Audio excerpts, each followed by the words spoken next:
Hello, assalamu alaikum everybody. Hope you're all safe, sound, and healthy. And as tensions rise up, they also go down. One can only wish that they should go down forever, but obviously that never happens. So updates.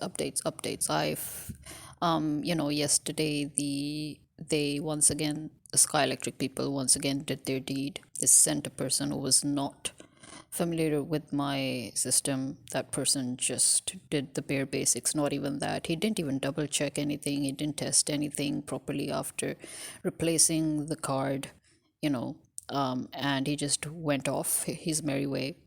And obviously, as a result of that, as always, because this is the norm, this is really the norm with Sky Electric. They have been doing this to me, as you know, and they keep on apologizing and giving me lip service and saying, oh, it will never happen again, but it happens all over again in the exact same fashion. He ended up creating an even bigger mess. So now, first, where it was just a minor fault of battery not charging, now suddenly there was a whole new glitch that happened that refused to recognize any data whatsoever. So I was getting zero battery levels, and I was getting zero on grid, and I was getting zero on everything else, and the whole system tripped. That is before. The whole system tripped before. And then after that, when we restarted everything, then everything went on zero. Then they were remotely trying to access it to fix the glitch, but they just made things worse. In the middle of the night, imagine, I had to fight with them on the phone in the middle of the night, and then I ended up just shutting everything down and putting everything back on grid, and to hell with it all. And then today again, they sent somebody, and he took 2 to 3 hours to, find the fault, retest, recheck, do the whole thorough job, which should have been done the first time round. And then he's gone, and now they're still, as usual, observing the system. I don't give a shit about their observations because they seem to be fully asleep whenever they're observing. So, to me, it's like in one ear, out the other. And that's it. And yeah, the other thing is that I finally went to a fee center, and to the person recommended to me by a former student of mine. I got my laptop opened up, and thankfully there was nothing broken. There was nothing out of, there was nothing wrong.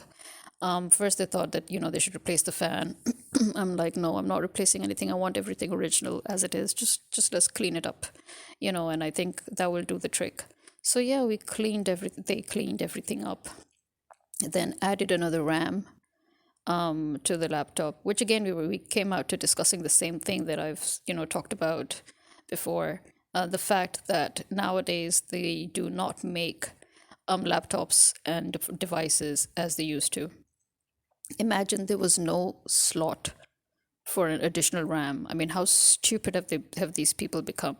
Where they used to take pride in the fact that their laptops were upgradable. Now the new laptops, not only have they made them kind of useless, and they don't have long term, they're not durable, but at the same time you can't upgrade them as per your need. So, well, anyway, we still managed to add another RAM on top of the existing soldered RAM, because that was the only place we could. Well, that made a huge difference, because there was something that I kept swearing at Windows for. There were only two apps that kept disturbing me. One is the dreaded Edge that would never seem to load, and the other was Microsoft Word. But thanks to that RAM upgrading, additional RAM, so taking my 4 to 8 in total, that helped. Yeah, 4 GB to 8 GB. So 8 GB RAM, kind of that extra 4 GB really helped, because at least now those two dreaded applications very smoothly load. I've never had a problem with any other of the applications, to be honest. That is why I never realized that it could be the RAM. But when he suggested that 4 is kind of too small, and that maybe we should add, and then I was like, yeah, let's just add it. I decided against the SSD because I don't know if I talked about it, but I had already realized why I didn't go for the SSD the first time around, why I decided not to. And that was because I needed both my hard drive and my disk drive, my DVD drive. The reason is because the reason I bought this laptop was because of its DVD, and it's a bummer that this laptop, this Lenovo IdeaPad 320, it's a bummer that it does not support M2. I think that is the most stupid thing ever that Lenovo could have done, because even earlier generations of HP have M2 support, but this i3 does not have it doesn't have an M2 support, so it can only support a 2.5-inch SATA SSD. So you can imagine how stupid one finds that in today's age. And when I asked about the portable SSDs, he was like, that's not a really good idea because the portable ones are not really what we would refer to as worth it. So, then I decided that, okay, let's just keep everything as it is because everything is in good condition anyway. So if ever, need be later on in life, I'm thinking that maybe if God forbid, for example, the DVD drive suddenly goes out of whack, which usually happens, as we know, then I'll probably just remove it and put an SSD in its place. So let's see. Let's see. So yeah, these are the two main updates. Today was a hectic day mentally especially. It was a very hectic day. And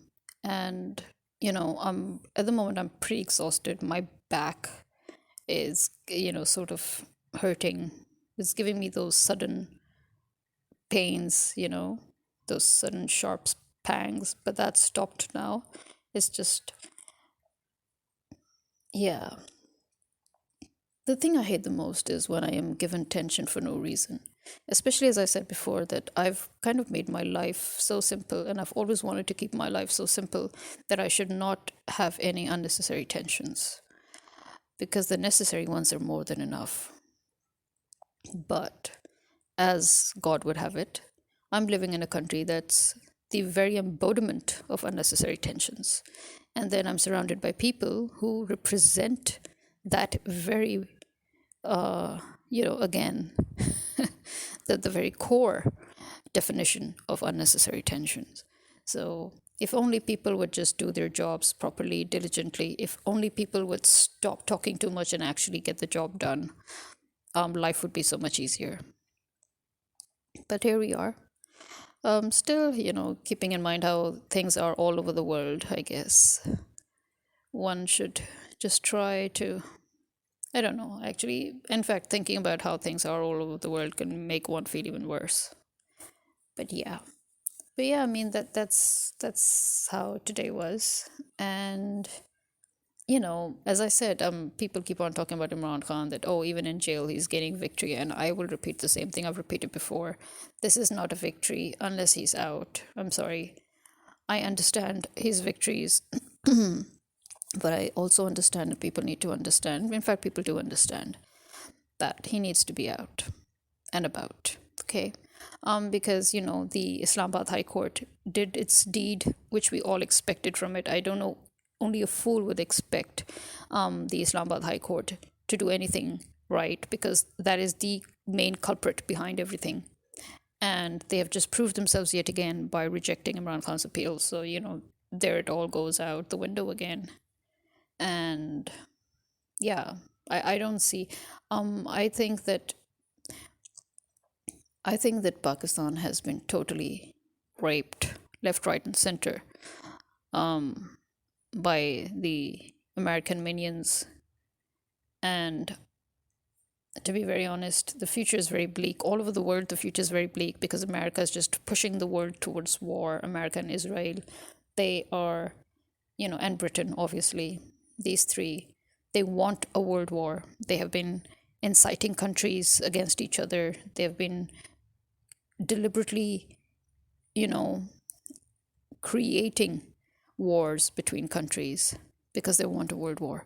The idiots don't realize that wanting a world war is wanting their own demise. They're never going to win this world war. They need to realize that this world war is what is going to destroy them. So yeah, by all means, go about it. Go and start a world war, idiots. It's always a minority. Have you noticed? In a country, in the world, in a city, in a family, in everywhere, it's always the minority that seems to superimpose itself over the majority. I never get that, seriously. I never got it. I can't still get it. I don't think I'll ever get it. I just don't get it. How is it and why is it that always a handful of minority dominates over a majority? I just don't get it. There it is. That's how everything works. That's how the world goes round. So, yeah, that is it really for now.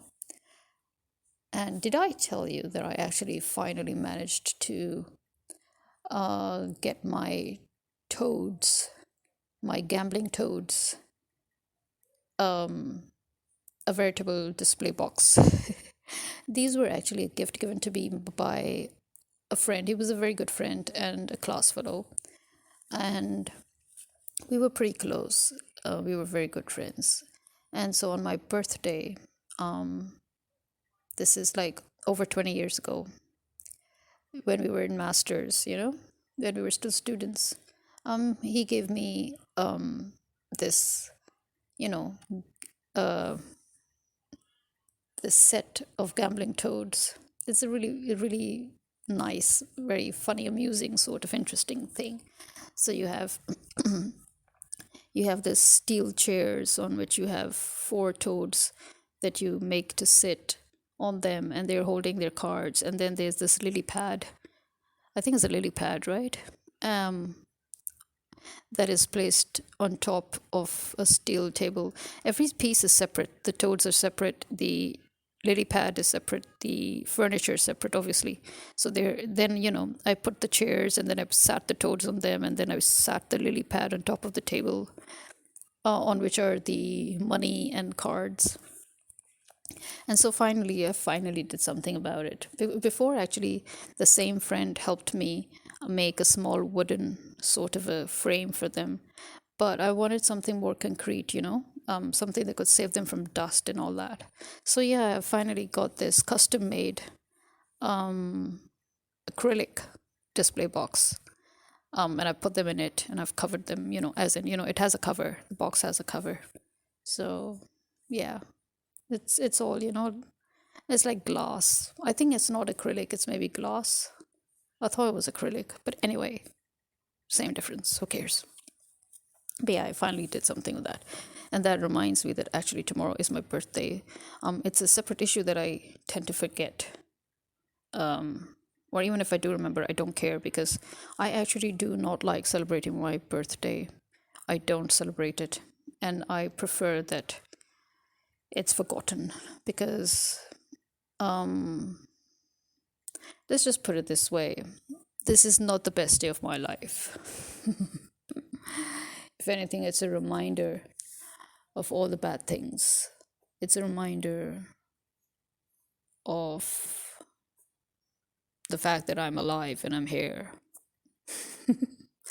Anyway, so this is me signing out.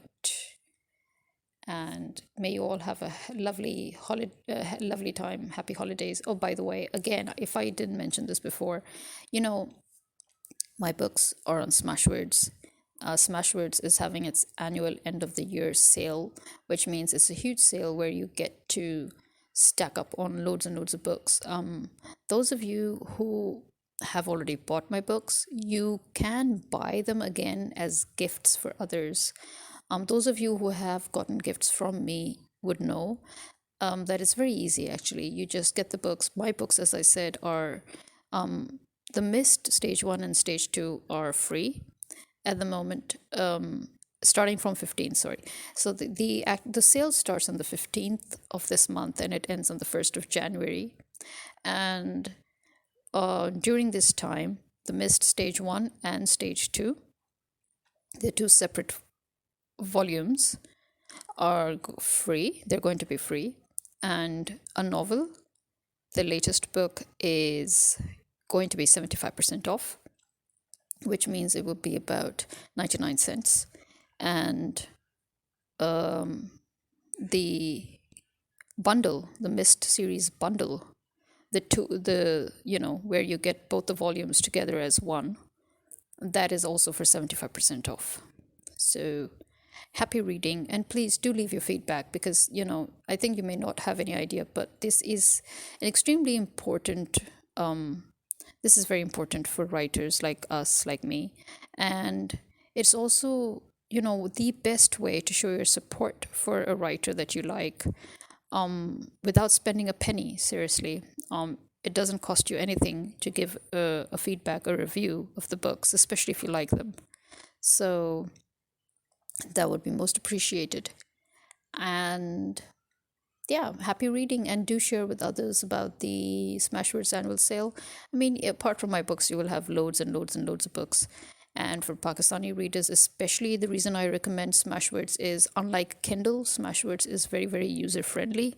You just open up a free account and you have full access to all the books, all the writers, unlike in Kindle, you know. So there's no drama involved. It's pretty straightforward. And as I said before, for all my books, in any case, I do not allow the books charged at Pakistani rupees to fluctuate as per dollar rate. So, what I've done for my Pakistani readers in Pakistan is that when they wish to buy the ebooks in local currency, then the amount of the price is fixed regardless of the US dollars fluctuation. Okay, so you will still pay, for example, if it's 300 rupees, you'll still pay 300 rupees no matter what the dollar amounts to. So it's disconnected from the dollar, in other words. You're Pakistanis, you're spending in local rupees. I'm a Pakistani. Why would I want my book to reflect the dollar rate when it's being bought by local people in local currency in my own country? So yeah. Now this is it for now. Final, as in the final goodbye. And so this is me signing out. Take care. Khuda Hafiz.